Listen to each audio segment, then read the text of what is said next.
हिंदी निबंध लेखन। निबंध लेखन क्या होता है? एक अच्छे निबंध की विशेषताएं क्या होती है? तो इसके बारे में आज हम निबंध के रूपरेखा इसका अध्ययन करेंगे। निबंध के विविध अंग, शीर्षक, प्रस्तावना, विषय विस्तार, उपसंहार, इसके माध्यम से हम निबंध लिख सकते हैं। निबंध लेखन यानी कि अपने विचारों, भावों को व्यक्त करने का एक आसान तरीका होता है। निबंध के लिए विचार कहाँ से लाएंगे? तो आज विज्ञान के तौर पर हम इंटरनेट का, मोबाइल का अगर इस्तेमाल करेंगे तो अधिक जानकारी हमें प्राप्त होती है। पुस्तकालय से हम उसका लेखन में उपयोग कर सकते हैं। निबंध के प्रकार। विषय के अनुसार निबंध के 4 प्रकार होते हैं जो निम्नलिखित है। पहला है वर्णनात्मक निबंध।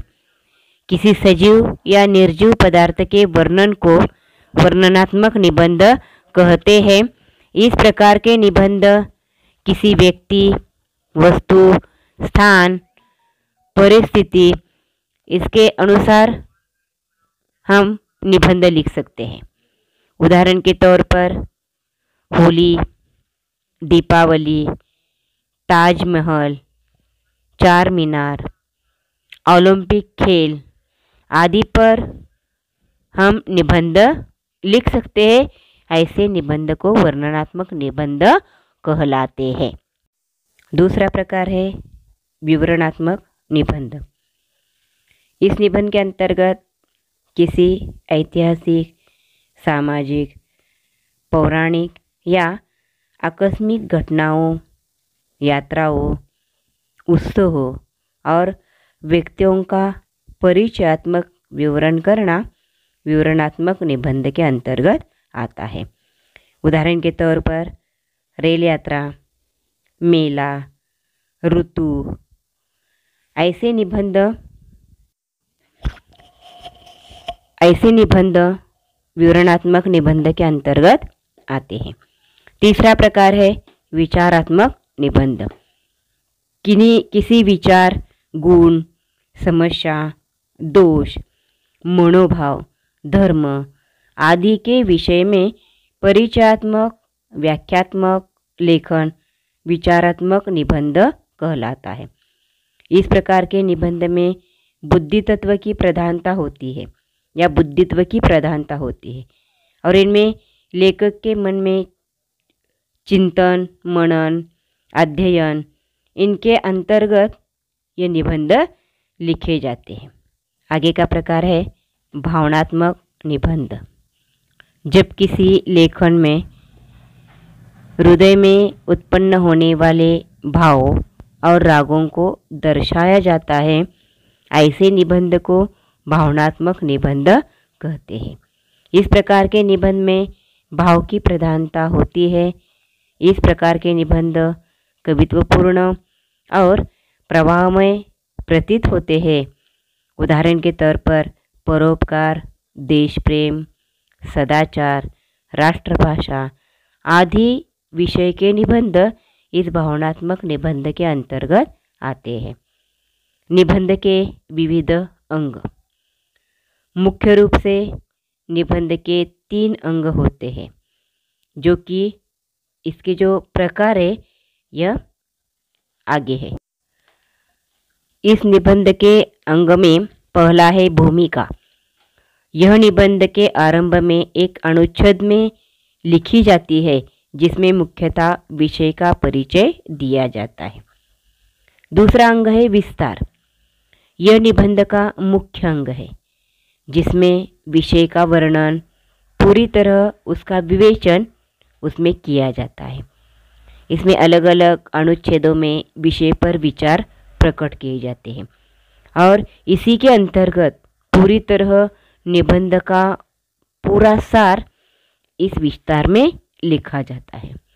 तीसरा अंग है उपसंहार। यह निबंध के अंत में निबंध के सार के रूप में लिखा जाता है। देखिए, विस्तार में भी पूरा निबंध का वर्णन होता है, अंत में उपसंहार में निबंध का सार दिया जाता है या लिखा जाता है। ऐसे निबंध के विविध अंगों के माध्यम से यह निबंध पूरा किया जाता है। निबंध, देखिए इस शब्द का यह जो शब्द हो गया बन गया है, इसके बारे में हम देखेंगे। निबंध शब्द दो शब्दों से मिलकर बना है, जैसा कि नि और बंध। नि और बंध यानी नि यही उपसर्ग लगा है उसे। इसका अर्थ है भली प्रकार से बंधी हुई रचना, अर्थात वह रचना जो विचारपूर्वक क्रमबद्ध रूप से लिखी गई है। देखिए, निबंध की परिभाषा देखिए, निबंध किसे कहा जाता है?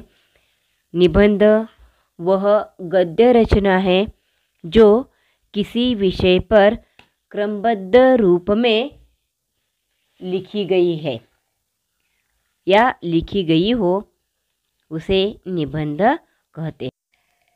निबंध के विषय जीवन के सभी क्षेत्रों में सफल विचार विमर्श के लिए हमें श्रेष्ठ निबंध लेखन की आवश्यकता होती है। निबंध किसी भी विषय पर लिखा जा सकता है। आज सामाजिक, आर्थिक, राजनीतिक और वैज्ञानिक विषयों पर निबंध लिखे जा रहे हैं। संसार का हर विषय, हर वस्तु, व्यक्ति एक निबंध का केंद्र हो सकता है। बंध यानी कि नि और बंध। नि उपसर्ग और बंध शब्दों से योग से बना है, जिसके दो अर्थ हो सकते हैं। पहला अर्थ है बंधन रहित, इसमें कोई बंधन नहीं होता। दूसरा है अच्छी तरह बंधा हुआ या सुगठित, यानी कि विविध मुद्दों के आधार पर हम निबंध लेखन कर सकते हैं। यानी कि अच्छा निबंध कैसा होना चाहिए, इसके बारे में आप सबने सुना है कि अच्छे निबंध की क्या विशेषता होती है।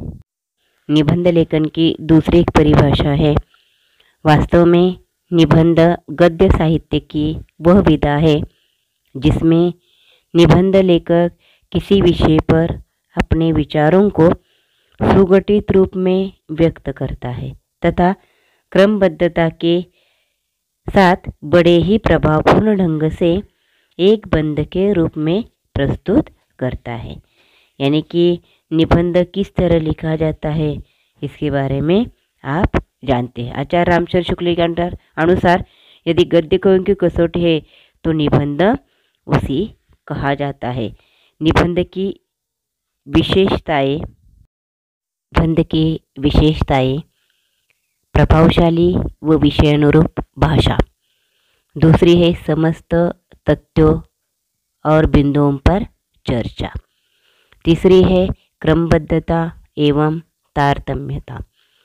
4 वर्तनी शुद्धि व विराम चिन्हों का प्रयोग।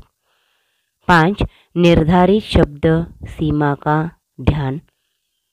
6 मुहावरों, लोकोक्तियों, काव्य पंक्तियों तथा उदाहरणों का यथासंभव प्रयोग। इसी माध्यम से इस विशेषता के अंतर्गत हम निबंध आसानी से लिख सकते हैं। निबंध के विविध अंग। पहला है शीर्षक, दूसरा है प्रस्तावना या भूमिका, दूसरा है विषय विस्तार या विषय वस्तु। इसके अंतर्गत विषय पर तर्कपूर्ण चिंतन करना, विषय से संबंधित तथ्य, आंकड़े, उदाहरण आदि का प्रयोग करना। सुझाव, निदान, समाधान, उपाय आदि का भी वहाँ वर्णन करना। और चौथा अंग है उपसंहार। उपसंहार में क्या लिखा जाता है, तो निबंध का अंत होता है, यानी कि इसमें सार निष्कर्ष में समस्या के समाधान या उस समाधान के हेतु अपने सुझाव आदि लिखे जाने चाहिए। अंत प्रभावशाली होना चाहिए। निबंध के प्रकार। पहला वर्णनात्मक। इसमें घटना, वस्तु, स्थान का वर्णन, उदाहरण के तौर पे त्यौहार, मेला आदि के विषय के अंतर्गत हम निबंध लिख सकते हैं। दूसरा प्रकार है विवरणात्मक। इसमें घटनाओं, व्यक्तियों का क्रमबद्ध विवरण, उदाहरण के तौर पर दिल्ली के दर्शनीय स्थल, इस प्रकार के निबंध विवरणात्मक निबंध के अंतर्गत आते हैं। तीसरा प्रकार है विचारात्मक निबंध। इसके अंतर्गत समस्याओं पर विचार करना, जैसे कि उदाहरण तौर पर बेरोजगारी, पर्यावरण प्रदूषण आदि विषय के अंतर्गत ये निबंध लिखे जाते हैं। और चौथा प्रकार है भावनात्मक निबंध, यानी कि इसके अंतर्गत भावों पर आधारित ये निबंध लिखे जाते हैं। उदाहरण के तौर पर परोपकार, परिश्रम का महत्व, पेड़ की महत्ता, इसके माध्यम से ये भावनात्मक निबंध लिख सकते हैं। उदाहरण देखिए, दिए गए संकेत बिंदुओं के आधार पर त्यौहार संस्कृति के वाहक विषय पर निबंध लिखिए, ऐसा विषय प्रश्न पत्र में दिया जाता है। त्यौहार संस्कृति के वाहक, यानी हर एक त्यौहार के पीछे एक संस्कृति का महत्व दिया जाता है, यानी संस्कृति कैसी होती इसके बारे में बताया जाता है। इस विषय की प्रस्तावना इस तरह होगी, त्यौहार और संस्कृति का परिचय। दूसरा है विषय वस्तु, इसमें त्योहारों का महत्व। दूसरा है मनाए जाने का कारण। तीसरा है त्योहारों के प्रकार। चौथा है राष्ट्रीय एकता के प्रतीक। पांचवा है संस्कृति के वाहक। 6 है वर्तमान में बदलता स्वरूप। देखिए, इस विषय वस्तु के अंतर्गत यह निबंध लिखा जाता है, यानी कि 6 मुद्दों के आधार पर यह निबंध है। त्योहारों का महत्व, सबसे पहले हम त्योहारों का महत्व लिखेंगे, किस लिए मनाया जाता है। मनाए जाने का कारण, उदाहरण के तौर पर हिंदुओं का बड़ा त्यौहार दीपावली होता है, क्यों मनाया जाता है, इसका कारण हम लिख सकते हैं। तीसरा त्योहारों के प्रकार, त्योहारों के प्रकार कैसे होते हैं, कितने प्रकार है, बहुत सारे हैं, यानी कि इस भारत देश में अनेक धर्म के लोग रहते हैं, अनेक धर्मों के अलग अलग प्रकार के त्यौहार मनाए जाते हैं। आगे का है राष्ट्रीय एकता के प्रतीक, यानी त्यौहार मनाने का मुख्य उद्देश्य क्या है, तो राष्ट्रीय एकता दिखाना, चाहे हिंदू हो मुस्लिम। पांचवा है संस्कृति के वाहक, यानी कि संस्कृति का दर्शन, इसके अंतर्गत हम त्योहारों का महत्व लिख सकते हैं। और अंतिम प्रकार है वर्तमान में बदलता स्वरूप। देखिए, आधुनिक काल में वर्तमान यानी परिवर्तन जीवन का एक शाश्वत नियम होता है। इसका उदाहरण हम इस वर्तमान में इस त्योहारों का बदलता हुआ स्वरूप हम आसानी से लिख सकते हैं। और अंत में उपसंहार, यानी कि अंत, उस निबंध का सारांश अथवा निष्कर्ष लिख सकते हैं। निबंध लिखते समय ध्यान में रखने वाली बातें। देखिए, पहली है निबंध की भाषा सरल और विषय के अनुरूप हो। दूसरे है विचारों को क्रमबद्ध लिखें, यानी कि जिस तरह हमें लिखना है, विषय यानी कि कैसा दिया है, विषय क्या है, उसे विचारों को क्रमबद्ध लिखना है। तीसरा है आपको विषय विस्तार में उपशीर्षक नहीं लिखने हैं। आगे का है विचारों की पुनरावृत्ति से बचे, यानी कि बार बार वही वाक्य दोहराना यह छोड़ना चाहिए। जो हमें लिखना है यह एक ही वाक्य में पूरे अर्थ के साथ लिखना है। पांचवा है, लिखने के बाद उसे पढ़िए और उसमें आवश्यक सुधार कीजिए। देखिए, निबंध लिखा पूरी तरह लिखने के बाद हम क्या करेंगे कि उसमें क्या दोष है, बार बार वही वाक्य दोहराया गया है क्या, यह पढ़ने के बाद हमारे ध्यान में आता है। इसलिए निबंध लिखने के बाद पढ़ना। 6, विशेष रूप से भाषा संबंधी त्रुटियां दूर करें। देखिए, निबंध लिखते समय जो भाषा, जिस भाषा में हम निबंध लिखते हैं उसमें शब्द की शुद्धता, मानक वर्तनी के नियम, इसका अवलंब करना चाहिए। विराम चिन्हों का उपयोग करना चाहिए। कौन सी भी त्रुटियां हुए त्रुटियों को दूर करना चाहिए। 7, इस समय विषय संबंधित कथन, काव्य, पंक्तियाँ याद आती तो उन्हें जोड़ सकते।